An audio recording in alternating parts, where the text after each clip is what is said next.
A teď bude Anetka. A ta Anetka bude mít fakt neštěstí. Ta bude mít fakt, bude naštvaná.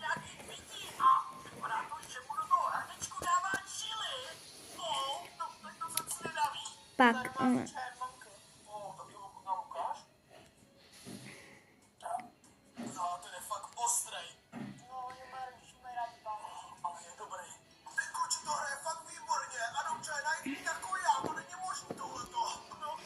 teď bude Anetka a bude fakt naštvaná. Tak se dívejte až do konce. Dokoukáme to až do konce, abyste to mohli vidět.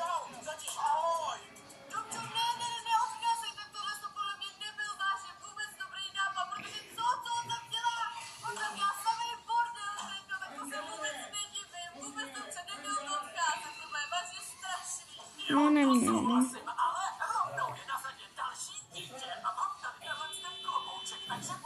Anetka?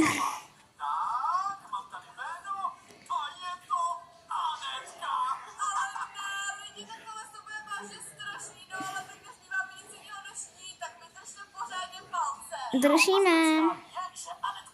Držte palce a dejte mi lajky. Tak jo, doufám, že to tady dneska bude bavit, budete tady hlídat. No to se ještě uvidí. No tak pojď pěstičku. Jo, dobře, tak já to tady všechno zkontroluju, můžu se tady sednout zatím. Kluci, tohle bude strašný. No Anetko, to se ti vůbec nedivím, tohle je úplný extrém. Jo, takhle na začátek tě pozdravit, to je fakt hrozný. Hele, už mám hlad. No nemusíš takhle na mě křičet. No tak jak mi teda něco dám, já ti dám třeba nějaký jogurt, jo? Tak. Tak co jsi pustil? Fuj, to je hnusný. Co to děláš, pane bože, jak je to šurej na zemi, co já teď mám dělat? Já musím rychle nahoru běžet pro něco, abych to vyčistila, až tak kvůli to by vám spadla. Co tohle je vážně extrém, tohle je zatím největší dítě, který jsem viděl. Chudák Anetka.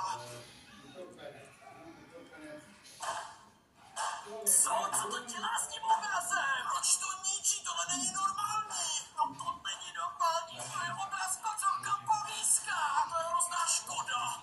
Co s tou udělám, pane bože, jak je to úplně zničený? No co jim teď mám dělat? No to je proto, že se tady nudím a klidně tady ještě něco zničím. Cože, co to děláš? Ne. To je nenormální, kdy to rozbil. Je blbec. Lidi